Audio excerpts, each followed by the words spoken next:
Los vecinos y potencias regionales siguen en marcha con su cooperación estratégica y posturas en común frente a los desafíos de Asia Occidental. Me refiero a Irán y Turquía. El presidente Seyed Ebrahim Raisi y el presidente Recep Tayyip Erdogan finalmente han dirigido la 8ª reunión del Consejo de Cooperación de Alto Nivel en la nación turca, evidenciando su política clave para mejorar las relaciones y mirando con una perspectiva común los aportes que pueden hacer para lograr un cese el fuego en Gaza tras, recordemos, 3 meses de genocidio. El análisis a continuación, esto es Detrás de la Razón. Dani Pérez Díaz les acompaña y así damos paso al análisis.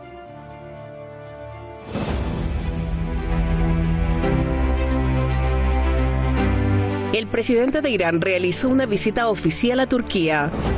Seyed Ebrahim Raisi fue recibido por su homólogo turco, Recep Tayyip Erdogan, en el Palacio Presidencial en la capital Ankara.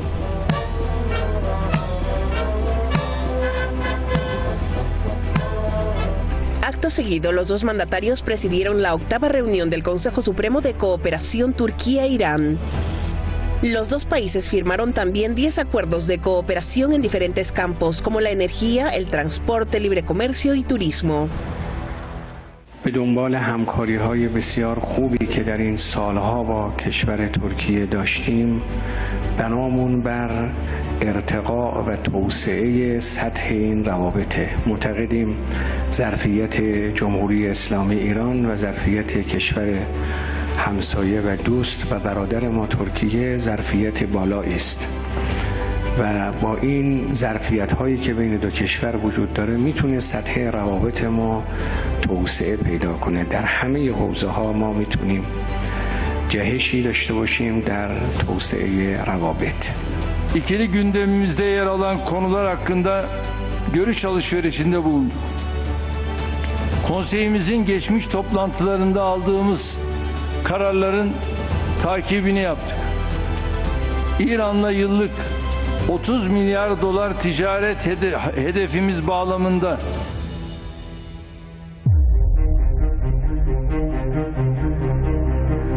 Los lazos bilaterales no fueron el único tema en la agenda. Los dos mandatarios también abordaron las atrocidades israelíes en Gaza. Görüşmelerimizde İsrail'in Gazze'ye yönelik insanlık dışı saldırılarının bir an önce son bulması, adil ve kalıcı barışın tesisine yönelik ivedi adımlar atılması ihtiyacını ele aldık. Filistin'in haklı davasına desteğimizi tekrarladık ve bu konudaki işbirliğimizi devam ettirme kararlılığımızı tazeledik. A su vez, el presidente de Irán reiteró la propuesta de su país de presionar al régimen israelí para que deje de masacrar a los palestinos en el enclave costero. رژیم صهیونیستی باید اقداماتی بشه که برای این رژیم و ظلم‌های او بازدارندگی داشته باشه. حتما میتونه قطع شریان‌های حیاتی رژیم صهیونیستی و روابط سیاسی و اقتصادی مؤثر باشه در جهت وادار کردن رژیم صهیونیستی به پایان این همه ظلم‌ها و جنایت‌ها. El mandatario iraní sostuvo que el régimen sionista tiene un cómplice seguro en lo que hace en Gaza. بدتر از این که رژیم صهیونیستی اقداماتش مورد حمایت امریکایی‌ها و بعضی از کشورهای غربی است. این هم فاجعه بزرگه که رسما از رژیم صهیونیستی امریکا حمایت میکنه. در واقع امریکا داره این جنایت‌ها رو مرتکب میشه و دستش به خون کودکان و زنان آلوده شده. Finalmente, Raisi lamentó que las organizaciones internacionales hayan perdido su función al no poder detener las guerras y hacer rendir a los responsables, por lo que llamó a formar un nuevo y justo orden mundial.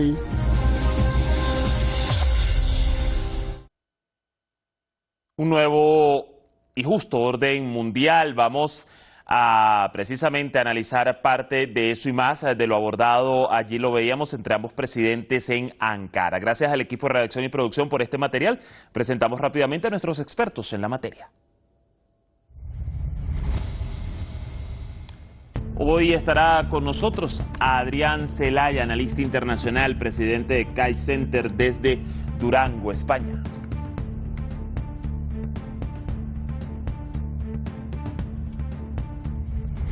Y también nos va a aportar en el análisis Jorge Luis Santa Cruz, periodista, analista internacional, nos acompaña desde la Ciudad de México.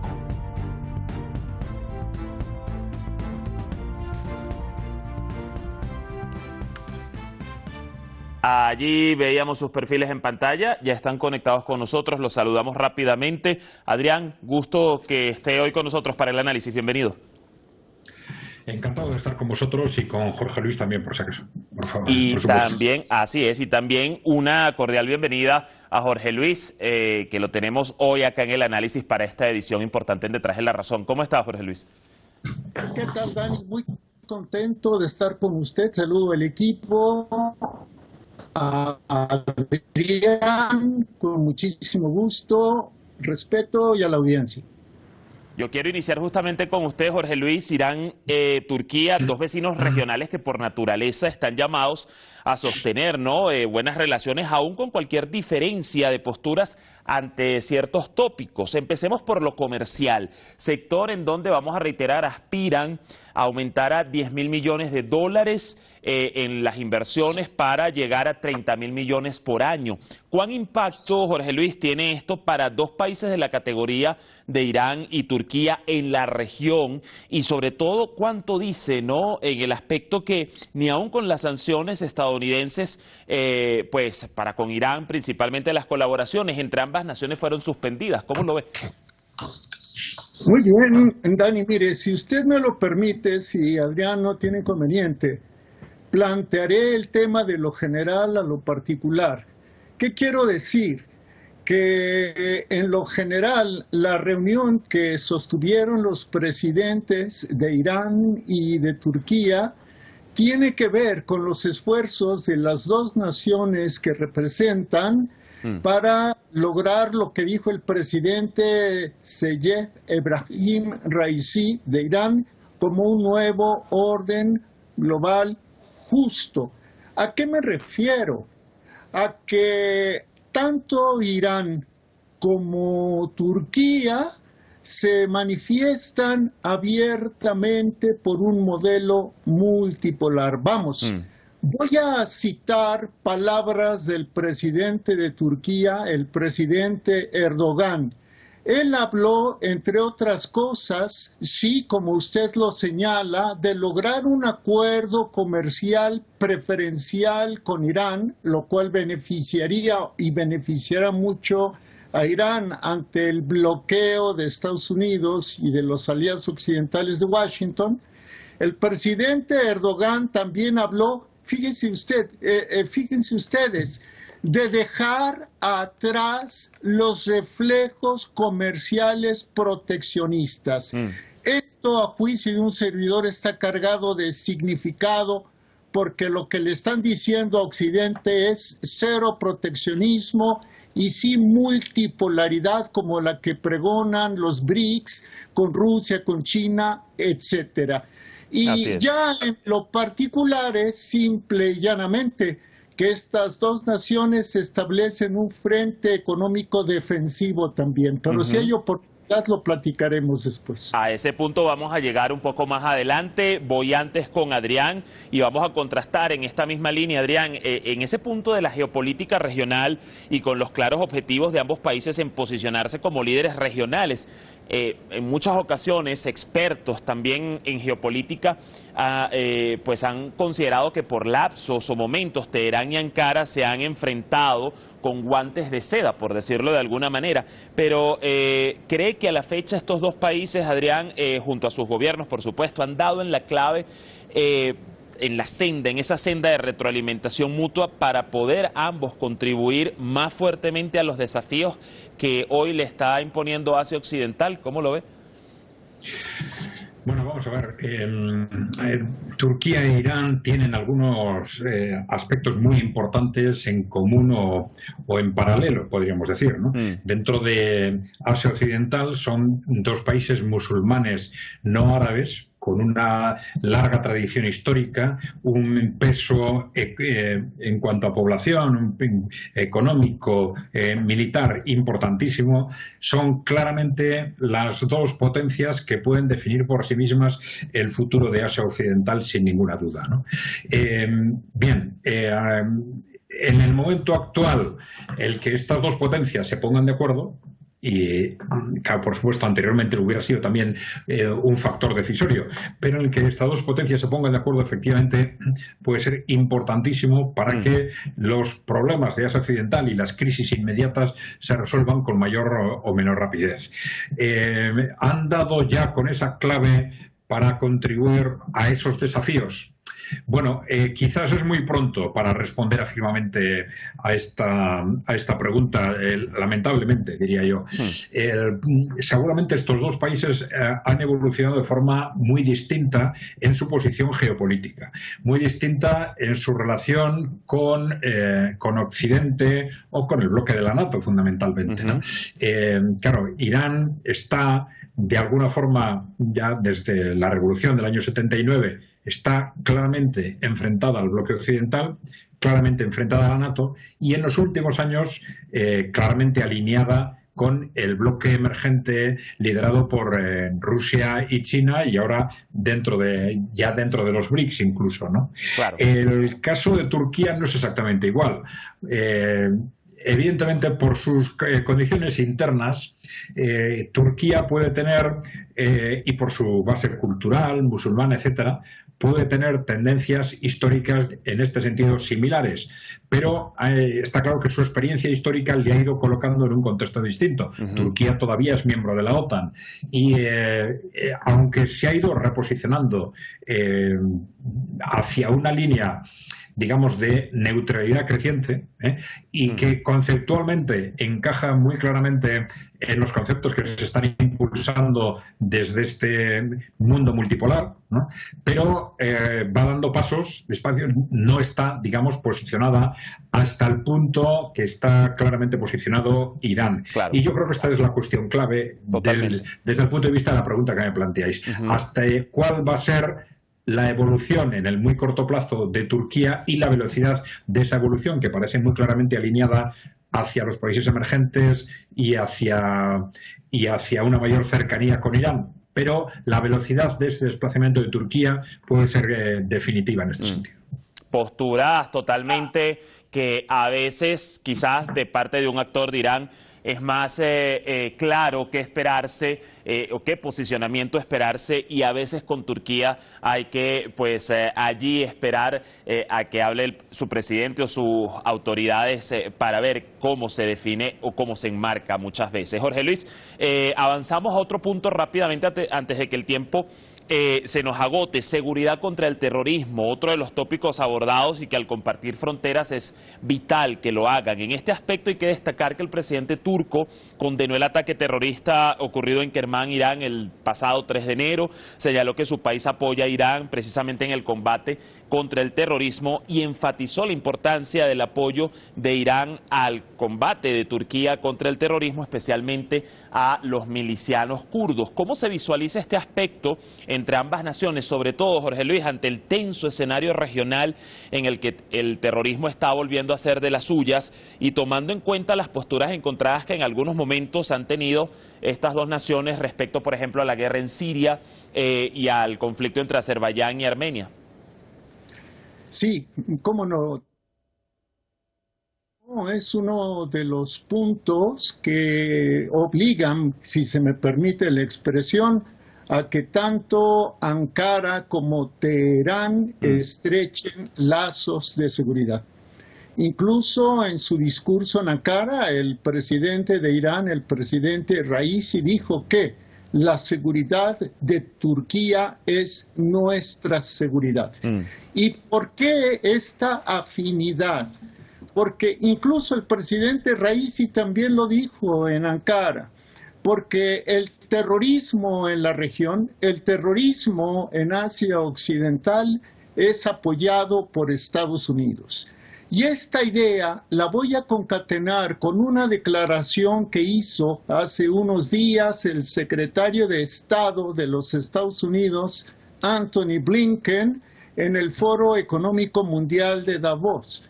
El señor Blinken dijo literalmente que la región quiere el liderazgo de Estados Unidos, quiere que Estados Unidos esté en Medio Oriente. Entonces, si unimos los intereses de Estados Unidos al apoyo que le da al terrorismo en agravio de la seguridad de los países de la región, entenderemos por qué, por ejemplo, en este caso específico, tanto Turquía como Irán tratan de estrechar relaciones, amén de que el operativo, el socio operativo belicoso de Estados Unidos en Medio Oriente es Israel.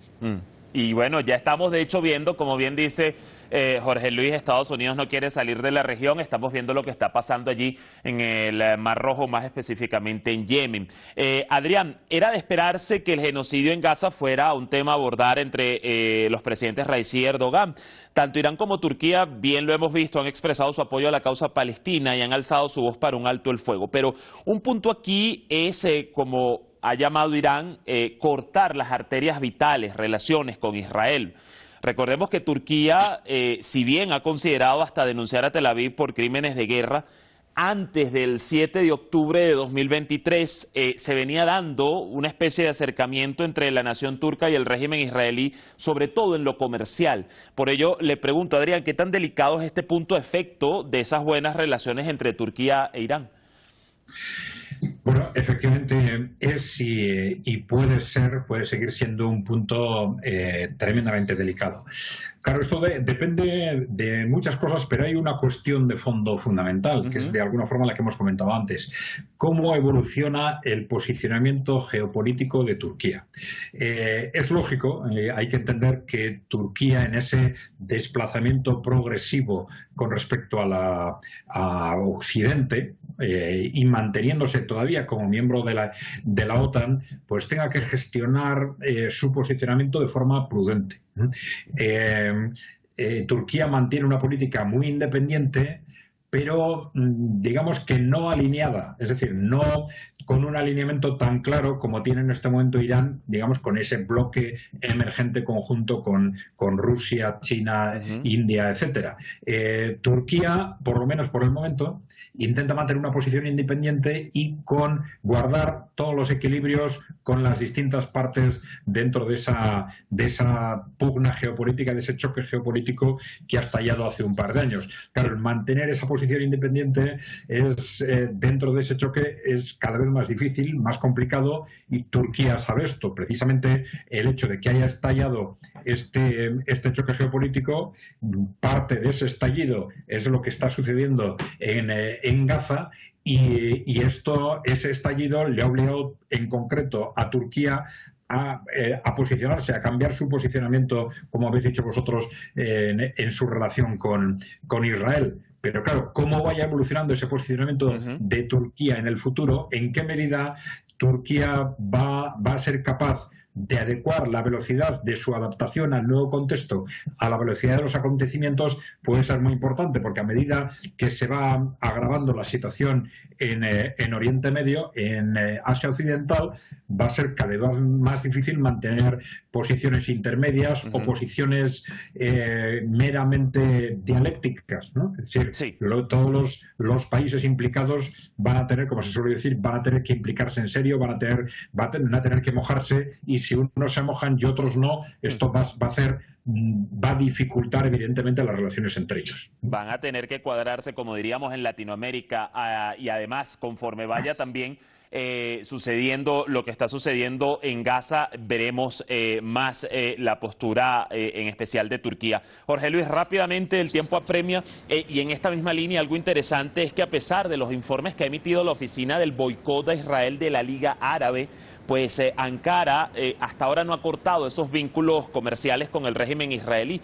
Pero recordemos que hay otro punto, que además de pensar en denunciarle por crímenes de guerra, el gobierno turco no reconoce reconoce a Hamas, la resistencia palestina, como una organización terrorista que es desde lo que desde el occidente se le ha cuestionado. ¿Cómo evaluar o cómo vio usted? Ya conocimos la postura de Adrián, pero ¿cómo evalúa usted ese rol de Turquía en este sentido que a veces pudiera parecer paradójico? Sí, centraré mi respuesta en el presidente Recep Tayyip Erdogan. Él desea erigirse en un líder global y por eso hace malabares, por eso no se define. En este momento tiene una postura de afinidad con Irán, pero al mismo tiempo Turquía ha aceptado oficialmente que, por ejemplo, un país nórdico, Suecia, se incorpore a la Organización del Tratado del Atlántico Norte para estrechar más el cerco sobre Rusia. Tarde que temprano, Erdogan se va a tener que decantar por un bloque o por el otro, y tengo la impresión, espero equivocarme, de que esa definición la provocarán atentados terroristas en Turquía. Ya sabemos cómo operan bajo pedido los terroristas que están allí en el Medio Oriente. Por el otro lado, y trataré de concluir con esto, ¿por qué coquetea, si se me permite la expresión, por qué es indulgente Turquía con Israel? Entre otras cosas, más allá del comercio bilateral que rondará en los 3.000 millones de dólares anuales, hay un tema que a Erdogan le importa, que es explotar el petróleo y el gas que existe debajo del mar Mediterráneo Oriental. Y para eso necesita acuerdos con Israel. Entonces aquí hay una motivación económica y energética. Así es como su servidor ve las cosas. Un punto bastante clave que nos daría para un análisis mucho más largo o en otra edición. Adrián, ya para la conclusión final, fíjate que en este aspecto sobre Gaza, el presidente de Irán aprovechó de decir que las organizaciones internacionales han perdido su función en vista de no poder lograr que se ponga fin a lo que está sucediendo en la franja palestina. Te pregunto, frente a la formación de un nuevo orden mundial, ¿está la ONU y su aparataje internacional, digamos, en la obligación de reformarse en base a los tiempos actuales, pero sobre todo, lo harán a raíz de ese punto de quiebre ocasionado en Palestina? ¿Cómo lo ves? Bueno, deberían hacerlo, pero a la vez lo tienen muy complicado. Hay que tener en cuenta que todas estas estructuras internacionales están creadas a partir de la Segunda Guerra Mundial, durante la Guerra Fría, y muy controladas primero por Estados Unidos y por el bloque occidental en su conjunto. Es cierto que en los últimos años el peso evidente de los países en desarrollo y de los países emergentes, el peso creciente, pues ha ido obligando a estas organizaciones a dar un cierto mayor papel a estos países y a reposicionarse a veces desde el punto de vista de imagen de forma parcial. Pero claro, toda la estructura y la orientación de estas organizaciones está tremendamente mediatizada por Occidente. Pero efectivamente, a medio plazo, y teniendo en cuenta cuál es la evolución del mundo, pues tienen dos opciones: o adaptarse a ese nuevo contexto multilateral o desaparecer, porque evidentemente los países emergentes, en la medida en que vean que estas organizaciones internacionales como la ONU no se adaptan con la suficiente rapidez, van a crear instituciones alternativas, y esas instituciones alternativas van a ir progresivamente sustituyendo a estas otras creadas a raíz de la Segunda Guerra Mundial. Muchos desafíos, y allí en una encrucijada está la ONU, que por cierto vamos a ver qué va a pasar mañana en la Corte Internacional de Justicia cuando se espera se pronuncie sobre la denuncia de Sudáfrica por crímenes de guerra por parte de Israel. Allí seguiremos el curso de los acontecimientos y seguro los convocaremos nuevamente al análisis aquí en Detrás de la Razón. Mil gracias, Adrián, mil gracias, Jorge Luis, por acompañarnos hoy. Hasta la próxima. Gracias. Así la voz de nuestros expertos en la materia. Gracias a ellos, como ya les adelantaba, mañana vamos a estar muy atentos desde Detrás de la Razón sobre lo que diga la Corte Internacional de Justicia, ese pronunciamiento sobre las medidas cautelares solicitadas por Sudáfrica para detener el genocidio israelí en Gaza. ¿Qué va a pasar? ¿Qué creen ustedes? Bueno, allí lo veremos en el análisis. Buena jornada como siempre. Les esperamos mañana en Detrás de la Razón.